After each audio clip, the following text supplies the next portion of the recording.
fais ton boulot, tu ne bronches pas, tu assumes.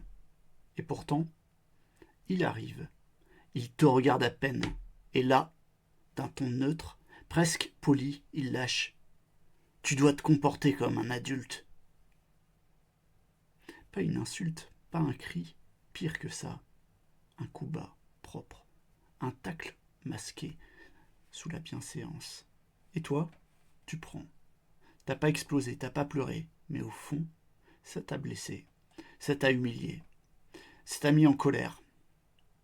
Comment répondre à ce genre d'attaque sans perdre ta dignité? Comment garder le contrôle sans t'écraser et sans tomber dans la colère?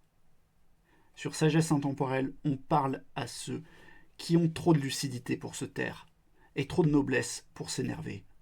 Dans cette vidéo, je vais te montrer pourquoi ces phrases-là sont des armes psychologiques.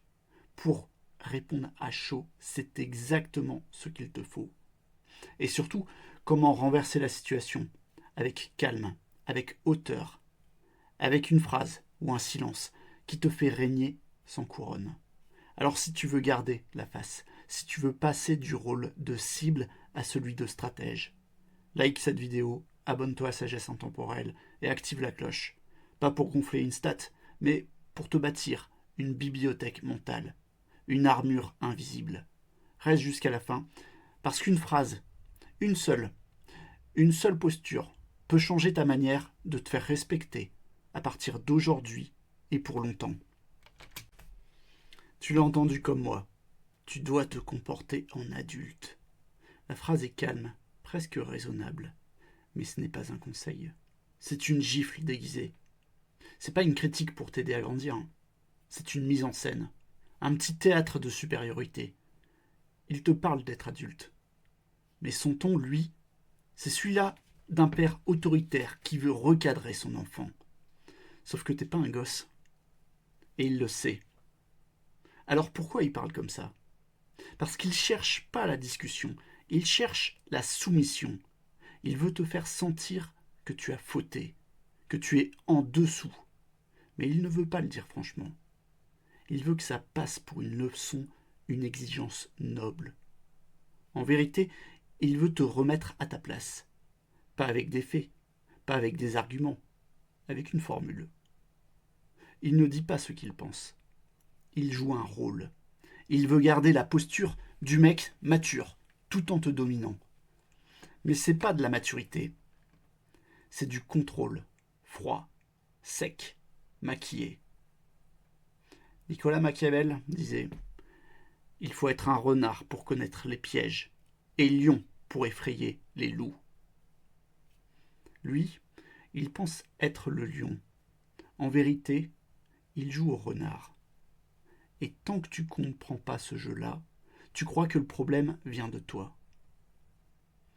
Et si le piège, c'était justement de réagir trop vite, de te défendre, de t'expliquer?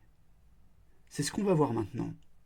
Parce que si tu réagis à chaud, tu fais exactement ce qu'il attend. La première chose que tu as envie de faire, c'est de répondre. Défendre ta dignité, corriger l'injustice. Tu sens ton cœur taper un peu plus fort. Tu sens que ça monte. Alors tu ouvres la bouche. Et là, tu as plusieurs options. Tu te justifies, tu t'énerves, tu montres que tu as compris et que tu n'es pas un enfant. Mais en réalité, tu es déjà tombé dans le piège. Parce que le terrain de l'émotion, c'est son terrain à lui. Celui où il peut te faire passer pour instable, pour susceptible, pour fragile. Et plus tu réagis, plus il gagne du terrain. Tu crois que tu réponds avec force, mais en fait, tu confirmes ce qu'il cherche à prouver. Et tu n'es pas encore adulte. Que tu prends tout mal. Que tu n'es pas prêt. Tu veux savoir ce qu'il voit quand tu t'énerves? Il voit un enfant qui tape du pied. Même si t'as raison, même si t'es droit, t'es juste disqualifié. Tu crois que tu reprends le pouvoir, mais lui, il t'observe se débattre dans ses filets. Et ça, c'est du carburant pour son ego, pour son statut. Parce qu'il a réussi à te faire réagir. Il t'a fait descendre à son niveau. Il t'a tiré dans l'arène. Et maintenant, il t'y regarde gesticuler. Pendant ce temps, celui qui reste impassible, celui qui garde les mains dans les poches, celui qui regarde sans broncher, devient une énigme, un mystère. Et comme le dit si bien cette phrase devenue une arme. Celui qui reste impassible oblige l'autre à se dévoiler. L'homme qui garde le silence, c'est pas un faible, c'est un stratège. Il ne joue pas la partie, il change de plateau. Il quitte le jeu du drame, il construit un autre rapport de force. Pas en criant, en maîtrisant. Et maintenant que tu as compris ça, tu vas vouloir savoir quoi dire, comment répondre. Non pas pour avoir le dernier mot, mais pour changer l'ambiance, pour faire basculer le pouvoir. C'est ce qu'on va voir maintenant. Parce que dans certains cas, une phrase juste, bien placée, peut briser tout un théâtre. Tu veux répondre, mais pas n'importe comment. Tu ne veux pas crier, ni te taire complètement. Tu veux une réponse qui calme, qui remet les choses à la place, sans en faire trop. Une réponse qui montre que t'es là, que t'es pas dupe, que tu sais exactement ce qu'il est en train de faire, et que tu ne rentreras pas dans son jeu. Alors tu prends une seconde, une respiration, et tu réponds tranquillement. Merci pour ton retour. On en reparlera à froid. Tu ne refuses pas la discussion, tu la repousses sur ton terrain. Pas dans l'instant, pas dans le feu. Tu reprends la main. Où tu dis, ce que tu attends de moi, ce n'est pas de l'émotion, c'est du résultat. Et là, tu coupes net tout ce qui est personnel. Tu recentres, tu mets le cadre. Et surtout, tu reprends le fil. Sans t'excuser, sans t'écraser. Tu peux aussi dire avec calme. L'adulte, c'est celui qui assume, pas celui qui infantilise. Tu n'élèves pas la voix, tu n'attaques pas la personne. Tu démontres juste en une phrase tout le faux discours d'autorité qu'il a tenté d'imposer. Et tu sais ce que ça fait, ce genre de réponse. Ça crée un décalage, brutal mais poli. Il pensait avoir la main, tu ne lui arraches pas, tu lui laisses cette main vide. Tu ne le rabaisses pas, tu ne l'humilies pas, tu fais mieux, tu refuses le cadre dans lequel il voulait t'enfermer. Et tu en poses un autre, un cadre où on parle d'égal à égal, un cadre où le respect ne se demande pas, il se constate. La réponse classe, c'est celle qui ferme la porte avec douceur, mais sans appel. Et dans cette douceur-là, il y a toute la puissance. Pas besoin de piquer pour le faire. Tu peux couper sans blesser et avancer sans bruit. Mais cette posture-là, elle ne tient pas sur une seule phrase. Elle repose sur ce que tu dégages en permanence, sur ce que tu incarnes, même quand tu ne dis rien. Et c'est exactement ce qu'on va voir maintenant. Parce qu'un roi sans couronne reste un roi. Il sait bâtir son autorité en silence. La vraie réponse, c'est celle qui marque. Ce n'est pas une punchline, c'est une présence. C'est ce que tu renvoies quand tu entres dans une pièce, ce que les autres perçoivent même quand tu ne dis rien. Et cette présence-là, elle ne se construit pas en un jour. Elle se bâtit, mot après mot, silence après silence, décision après décision. Tu peux voir la meilleure réplique du monde. Si derrière tu t'écrases tous les jours, elle sonnera creux.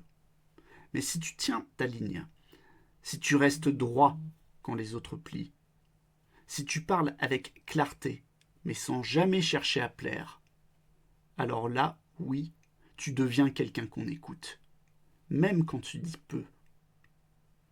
Comment on devient ce genre d'homme?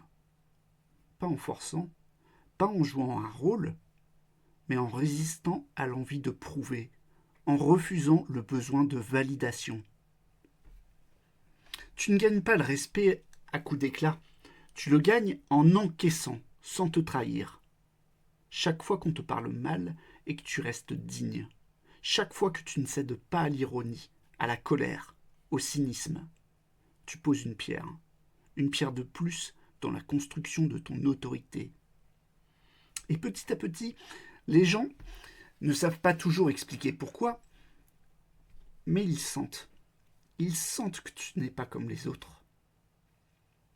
Tu ne fais pas le malin, mais on ne t'humilie pas. Tu ne cherches pas la lumière, mais on ne t'oublie pas. L'homme souverain, c'est un volcan endormi. Il n'a pas besoin de gronder pour faire trembler les autres. Tu n'as pas besoin de montrer l'écrou, ta posture suffit. Et ce qui est beau, c'est que cette autorité, personne ne peut te la donner, ni te l'enlever.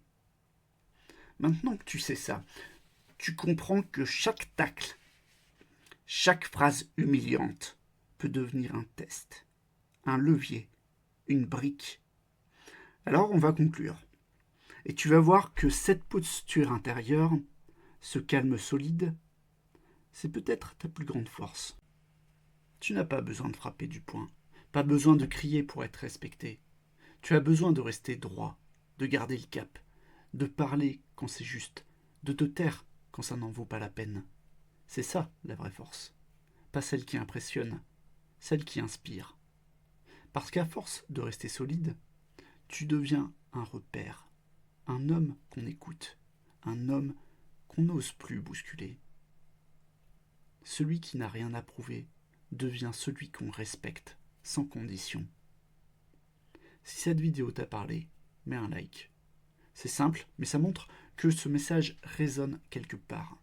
Abonne-toi à Sagesse Intemporelle pour ne pas manquer les prochaines vidéos et active la cloche pour recevoir un rappel, pile au bon moment.